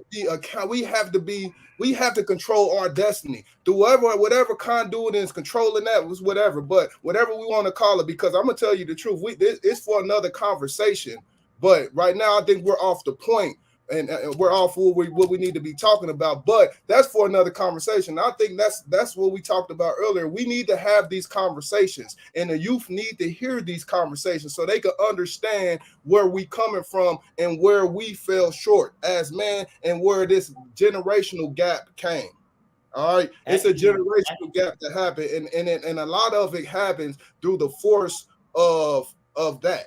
You know what I'm saying? It become aggressive trying to push it to them, but they don't worry about that. They worried about going home and not getting smacked over the head with their mama because they didn't go to work. I had young boys that I coached in Southeast that had to leave practice early and go work because the mama was an alcoholic and his mama didn't have a job and they used him to take care of the baby. I didn't have all these situations. You cannot go and tell a broken young boy that, hey, and you can't recite Bible scriptures to them but brother Marcus, you can't read past a certain level, and then their level of understanding those scriptures is far beyond reach. They can't do it. So we have to become conduit. We gotta take some type of accountability over just saying that, hey, like God gave us everything that we need to be able to raise our children and to be able to feed our children and give our children the necessities to be able to live and survive in this world. When God gives you these things, when God gives you the ground to till up, when God gives you the seeds to plant, then that's what you need to use. You need to be grateful what God already given you and stop asking for always trying to raise your hands up when it's already in you. God is within you. Make it easier. Make it easier. Give me more. Brother Marcus, we got to understand. Let's go back to the young ladies, because what we're talking about is us, our young man spreading the seeds, without any accountability and irresponsibly. So my whole thing is we need to get off the young man for a second and let's talk about these young girls. That's a whole other subject. These young girls is what dictates the actions of the young man. So if we can teach our young girls, no, it does not. Marcus. No, it does not. Why do the young girls dictate? Yes, because what a think man about it goes or back. a young boy thinks. Because is it like that he said, cannot think for himself? Seconds, that's what they're thinking about. It's sex. So is he already thinking about what he wants to think about? He's thinking about what he wants to think about, but you're not going to think about it unless you see it. You know what I'm saying? That's not true. That's not true. He's thinking about it because he saw something, and now he formulates his thought. How is it that she is actually formulating his thought? She's not formulating. She knows what he's thinking. He's dictating. Her presence is dictating his actions. So if her presence is dictating what he's going to do with his thought. Correct. Okay, Correct. So Marcus, let me ask you this. After he releases, does her presence dictate that he stays? Because that's what she wants. No, because it's all about the chase. The chase is over. Wait. So she does not. See, you jumped the gun. All right, he jumped the gun because he jumped the gun. That's why I was over with. You went from jumped the gun. You went from the gun. That's why I was over with. What the man do. I have to go. We forgot about the whole thing. Is this? We forgot about this, bro. No. Let's change the dynamic of our women. and what our women is looking for in a man. Because if our woman is looking for something different in a young man, then the young man gonna change his whole aspect of himself to be that. So that's where I'm getting to. I'm getting to that we have to change the analogy of what a successful what a young girl wants in a young man, and that all goes back. Yeah, and let me clarify what you said, Marcus, because I want to help you out. There was a comment here from Ryanda Hall. Thanks for tuning in. Appreciate you. She said that sounds like some old Adam blaming Eve stuff, really. And so I want to give some context. You may have missed the first part of the show. What we were saying is a lot of boys model after what they feel young women want.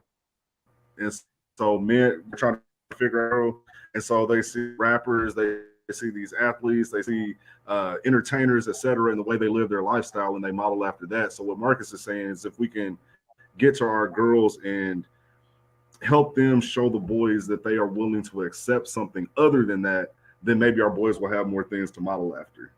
I hope I cleaned that up. That's a beautiful thing. That's a beautiful what that sounds like.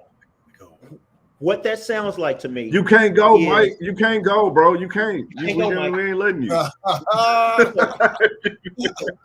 on, Marcus. Marcus, come on, man. Hold on, man. Yeah, man. Hey, I love you, Marcus. I love you, brother. I love you, brother. Yeah, go ahead, man. We holler at you. All right. So if the woman wants a sensitive man, then he's going to actually start reciting poetry. If the woman wants the stars, then he's going to become an astronaut. If the woman wants protection, he's going to become a gladiator. If the woman wants diamonds, then he's going to become a millionaire. If the woman wants, he's going to become. Understand just how out of order. Let's step back real quick. Understand just how out of order that is. That means that he, the carrier of life, is waiting for someone else to mold him, to make him a man, because he does not know, for one, he's already a man. He does not know, for two, what type of man he is. He does not know, for three, when to be a man. Number four, where to be a man. Number five, how to be a man. And number six, why to be a man. He needs somebody, that woman that God gave him, to show him, tell him, instruct him, lead him, prod him into becoming the man that she needs. No, what needs to happen? No, it doesn't sound right, because that's putting the woman in the lead. She doesn't dictate it. Her vagina does. No, I didn't say nothing about a vagina, but what I'm saying is our actions. It's all about our actions, man. It's about raising the standards. That's what it's about. If our women, and it's not about Adam blaming Eve, because Eve was just blaming Adam in our previous discussion. So we're going to balance it all out, and we're going to say that we both need to do some work as a man and a young man and young females to come to a order and in a sense of, you know, understanding who we are as a people and how and what you need in your spouse or your opposite. Because what we're being dictated by right now is something that's neither the male or the female. It's entertainment, it's industry. So once we can get back into more of a nature understanding of it, yes, the female is going to look into animals. Look how the animals, the man, you go into the animal kingdom, the female bird will go out and flap her wings in a certain way, you know what I'm saying? And then the male is going to go into gravitate to that. So females, let me hold on, Wilson, I'll give you a chance. Females have a lot to do with how we respond. Yes, and that's just nature. We can get emotional all we want about it, but that's nature. You know what I'm saying? So how we respond, right? A woman releases a certain pheromone that attracts men out of their natural aura. So that's how we can control. That's how we respond, right? That's how we respond. No, it's about we got to teach them how to respond. After that, but Marcus, that's the part. That's what I'm saying. There has to be some teaching there. No. We don't teach them how to respond. We teach men how to lead, not respond. We teach men how to lead. But it goes back to first cause. So if let's get a train of thought. Let's get a clear train of thought. A young boy, 14, 15, 16 years old. He's trying to figure out how to get the girl. The girl is telling him, I like bad boys. I want you to, dress like Future. I want you to look like this. I want you to look like that. He says, okay, hey, if I want to get the girl, I'm going to change myself. The first call he's still already out goes of back order. to the man, and I'm going to tell you why. Because something's out of order for that young girl to be wanting that type of man. Where's her father at? Is there a good father in her home? Right. And so it's not to shirk the responsibility from the man and put it on the woman. It's to see where did we fall out of order. And 9 times out of 10, there's a man who isn't present, or he's physically but not emotionally present. He isn't leading. So there's not a good man that's setting an example for that girl to say, hey, I want a man just like my father, who's hardworking, respects my mother, takes care of home, does all of these things. If the man isn't there. So now what does she do? She looks on TV. She says, I like that. That's the kind of man I want. She brings that into the environment with the boys who are in her peer group. And now they said, oh, okay. So yes, young boys are following the girls, and it's out of order. It's not right. But that's exactly what's happening. Look at the last 3 comments. Look at the last 3 comments for those boys that are following the girls. Okay, we said, yes, that part. You tell the young men to walk away from her and leave her alone. He has to recognize that she is not the one for him. Melvin Brown, he said, I'm sensing a little confusion from this heated topic. Oh man, you got to watch this one from the beginning, bro. Like, you got to watch this one from the beginning. But brother, there's a point to it. I promise. Brother Marcus, please. My brother Marcus. Yes, sir. You talked about the blame game between Adam and Eve and Adam. The bottom line is they both got kicked out. Right. Can I get a witness? Yeah, we got it right here. What God did was he brought a bridge. Take off that fig leaf, shear the lamb, and put on this lamb skin that was supposed to be that we see many thousands of years to come to Christ. We're supposed to be bridge builders.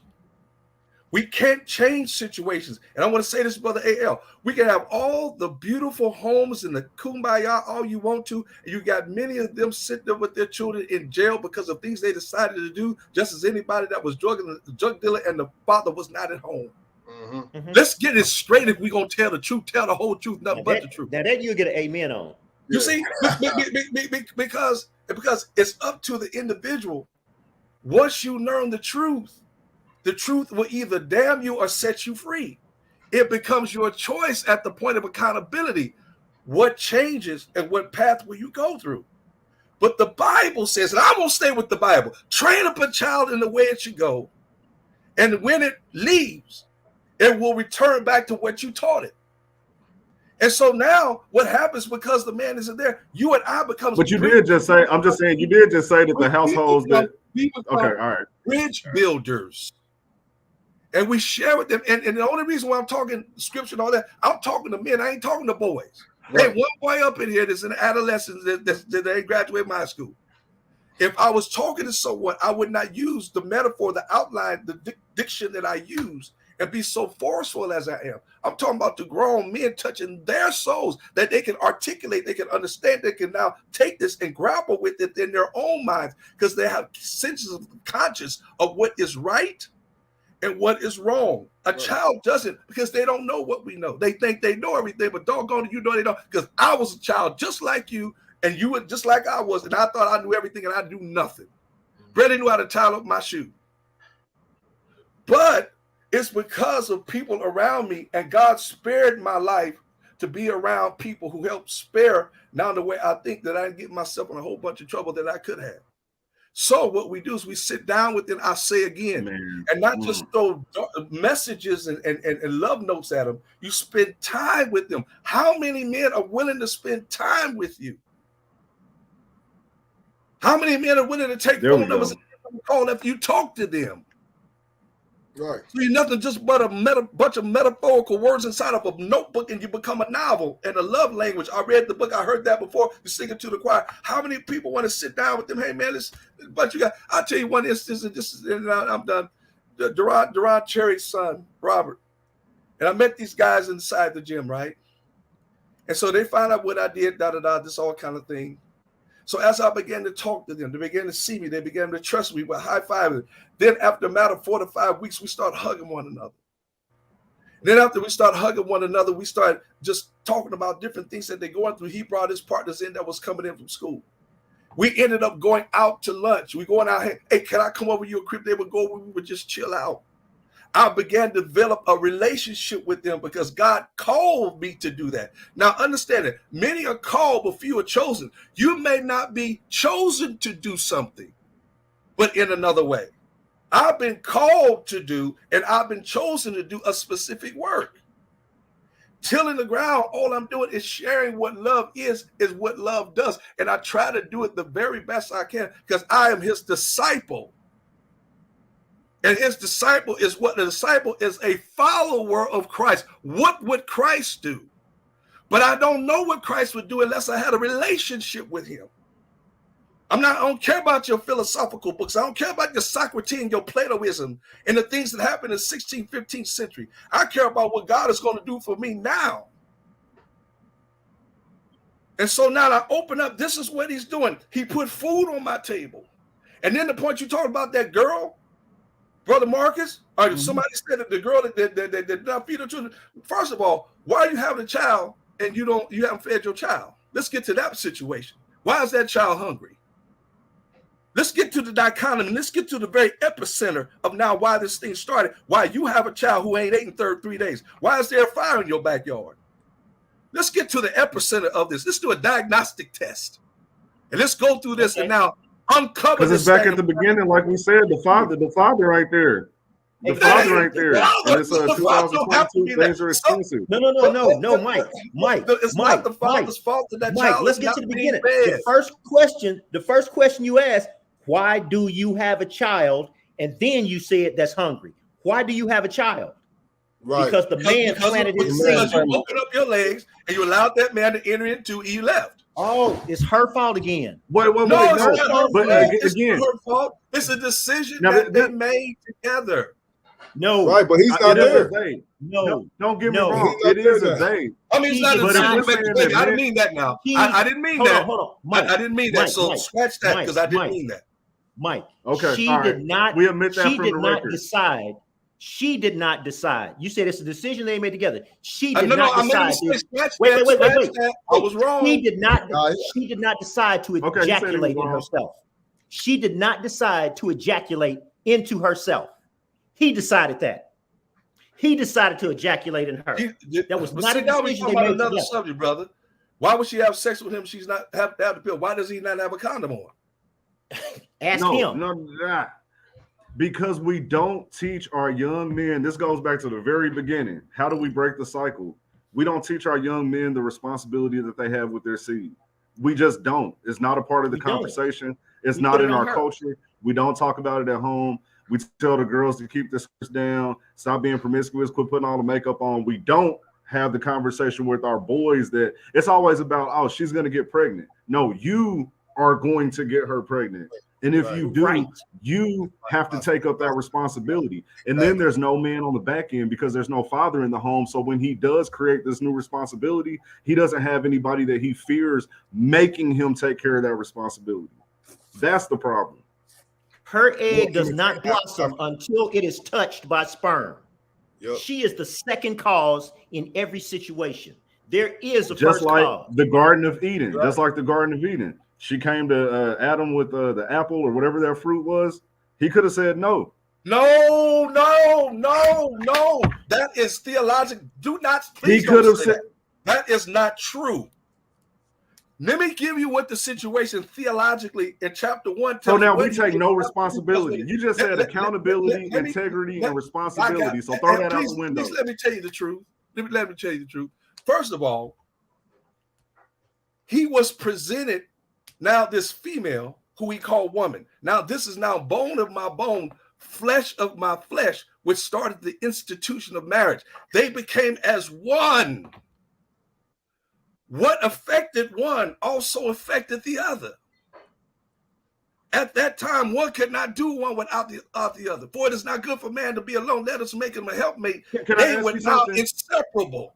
You could not have something This is a divided. biblical question. So you said, Can I ask you, if because I don't know.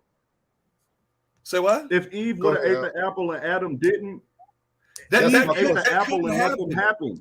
That was not in God's order. What happened to one happened to the other, brother. That could not happen at that time. My Because brother, when understand Eve- why. Let me when tell you Eve- why. Where is that written at? Brother, let me tell you why, please. First of all, you have to understand with the garden. See, we Yes, get into sir. a whole biblical situation. The whole situation of the Garden of Eden was a place of purity and righteousness. Okay. It was unblemished people because God was able to walk in the cool of the evening. They Right. saw God as a human, and they were the only people that were able to see and walk with him because it was a place of now there was no conscience. There was a place of purity. The conscience did not happen until the 3rd chapter.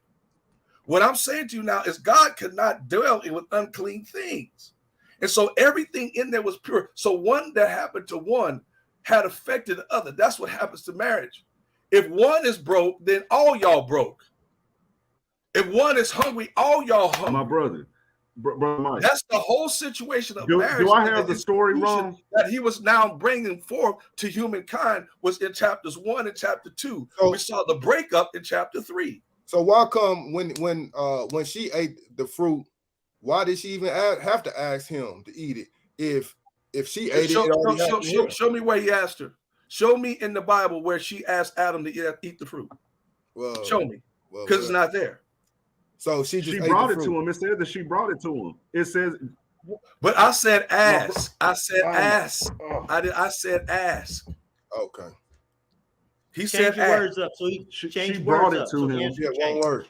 one word. But Change she word up. brought it to him because anything that they did, they had now the effect of each other because they were married. Understand now. Okay. Understand. So- Understand now- this. Talk about Understand order, this. Mike. But understand this now. Before he brought that woman to him, Adam had what? Adam had a job. That's first of all. To till the ground. Anything in the air, you name it, the fish in the sea, the fowl of the air, the beasts of the field, he brought it to, and this will be yours. But he could not find anything compatible. So he says, for it is not good for man to be alone. Let us make him helpmate. So from the ground, he puts No, Mike. Whoa, Mike, you missed something. Yeah, we're You going missed too something. far. What's We're going too far. What's that? Wait, hold on, Andrew. You missed a little something before he said, Okay. It's not good for man to be alone. Huh? He put Adam where? In the garden? Did he put him in the garden? He was already in the garden, brother. He was already in the garden alone, right? Yes. And was that tree already in the garden also? The tree was not talked about yet, sir. I'm sorry, but was the tree already in the garden? Because the tree was The Bible talked didn't about. say that. The Bible didn't say that. I can't tell you what the Bible did not say. Right here, because he told Adam, that is the tree that you are not to eat off of. That's after the fact, told brother. Adam. That's after the fact. I'm not talking about Okay. up to that point yet. That is after Okay, the keep fact. going. Okay, but First again, of all, let me tie this to the topic, because that's important. That's important. People are watching for a reason. Yeah. How do we raise our boys correctly? If a young man were watching this is just my thought process. I could be 100% wrong. At one point, we talked about accountability, integrity, responsibility, controlling your seed. Everything starts with you as a young man. Be responsible, be disciplined. And now we're saying, but the woman, if she ends up doing this or that or whatever, and you get off track because of her, then that's kind of different because that's how it goes. No. That's why the cycle hasn't been broken, because we haven't changed the rhetoric. The rhetoric needs to be around male responsibility, male accountability, male integrity, male discipline, and whatever women do is whatever women do. A woman can't make me do anything. And if men are going to believe that air thing, they're going to have to believe Genesis 7, 8, and 9. Reread it. Eve is not in those. Eve is not mentioned in those. Man. Adam's mentioned in it, and so is the tree. Eve is not mentioned in those directives. Listen. Order. I never said it. She was. And Keith, I'm just saying the order. I'm gonna give a shout out real quick. Let me give a shout out real quick. Keith Slider Funeral Home. Thanks for tuning in. He actually came out and supported us at our Men and Boys Day event, so we appreciate you. And I agree with it. They said we have to get past the frivolous explanations of Adam and Eve and actually build systems, order, and structure. Exactly. How can we argue that? Systems, order, and structure. That's what we need. Next Monday, we'll come back and we'll talk about that. The systems, the order, structure, because I believe that's important. Elevating men, we do have a framework that we work within, so we'll introduce that next week and have that conversation. We've been on for 2 hours, people. This is like an hour show, but the conversation is definitely needed. That's It's because definitely needed. Marcus We could be on here all night trying to crack this code. Marcus ate off of that tree. Man, listen. That's a big tree on you, Marcus. Marcus, listen, so we told you everybody that who's watching right now, look, for all of you that are tuning in, we appreciate your support. Do us a favor. Come back next week because we're going to continue the conversation. We're going to tighten some things up. We're going to bring some new concepts. Share this with your network because if the conversation doesn't go past these handful of people, it's not really affecting the community. So do your part. Share the conversation. Have this conversation with the people in your network. And then come back next Monday with some more answers because we don't claim to know everything. We need your help as well. And so before we go, I definitely want everybody to just reintroduce themselves, let people know how to connect with you. And I'll start with our special guest, Mr. Crosdale. I'm Marcus Crosdale. For the people who just got on, owner of Fat Jack's Chicken and Fish, mentor, coach, and an educator. You can reach me back. You can reach me at. You can contact my restaurant if you want some good soul food. The number is 816-321-1466. We're located on 5912 Blue Parkway. And I just want to say I appreciate you, man, for having me tonight. And it was a great conversation. And like I said, these type of conversations are very necessary, especially in our community, because we are behind the 8 ball. And in order for us to get where we need to be, we have to start having these conversations, good, the bad, and the ugly. And it's very necessary. So I commend you guys for even having, this type of platform to be able to discuss these conversations. Yes, sir. Yes, sir. The Fit Pastor, Brother Mike. Tell them how they can get in contact with you. Tell them about your personal training services. Hey, I'm Mike Patton, better known as the Fit Pastor, Coach Mike. I own Mike's Main Event Personal Training Center. I've been in existence for 30 years, and we have the best training center there is. I'm located at Active Strength, 1100, right in Lee Summit at the Active Strength Center. And you can reach me at 816-916-3503. If you want to get it right, get your diet on point, get your body in shape and condition, trust me, believe me, we get it done there. I mean, we are the best in the Midwest. And the thing about it is that we offer you now the time and the patience along the journey of getting your body in shape, because we teach you the physiology, we teach you the points of the construct of now the dietary piece, how to change your life from which it was going to the left, now it's going to the right way. And it's a slow process. So there's a discipline, there's an education that goes along with it. And then we hold your hand and we guide you through the process. And I guarantee you that your body will change for the positive. So give me a call at 816-916-3503. I look forward from hearing from you. Hey, and Brother Mike, I just want to make sure, so people that may be out of state, people watch this from all over the place, can you train someone online, help them with meal planning, anything like that? Yes, I have my Zoom. If you call me at that number, I'll be more than happy to give you my Zoom. And I do online training. I have many of those from all over the United States that I do. I have a book also coming out, Transformation 100. And so that's going to be coming out in about 3 months. And you're going to love that as a video outline, and it gives you instructions. I also do the video with my clients that I have that I instruct to show you how to do things properly, the things that you can do at home. And when it gets snowy outside, you don't have to go to the gyms. There are things that you can do at home that is now can do it and conducive towards now getting your body in good condition and in good shape. Love it, Brother Mike. Andrew Boykin, tell them about the restoration. The restoration, under my name or under my face, you can see restin2050.org. That is our website. Our desire is, and I'm going to read from Brother Kareem Jackson's words, and I'm going to use reconstruct them. Our desire is at the end of this particular day that we set aside, was it? No, I'm sorry, not Kareem Jackson, but Brother Keith Slider, excuse me. At the end of this day, we're going to get past the frivolous explanations of all of our different belief systems, and we're going to build systems, order, and structure that common ground can actually eat from Yes, sir. in a future that has not arrived yet. We will not eat from that. We will build this and pass it on so that others will have the opportunity to eat from a freer mind and not a poisoned or pain field that we are arguing about today.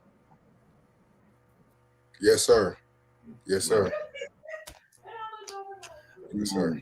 I'm A.L. Johnson, ALJohnsonLifeInsurance.com.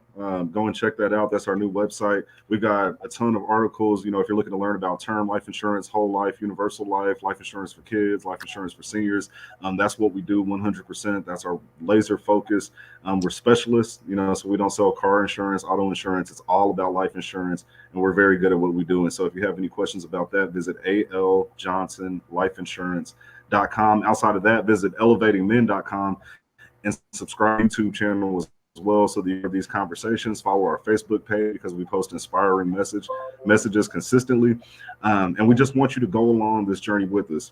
It's all about rebuilding the man so that we can rebuild our communities and hopefully have a better world in the future. And so that's what we're about. Follow us, consider introducing this to the men in your life, so that they can also connect with men who are on the right path. And so we appreciate everyone. We are out of here. See you next week.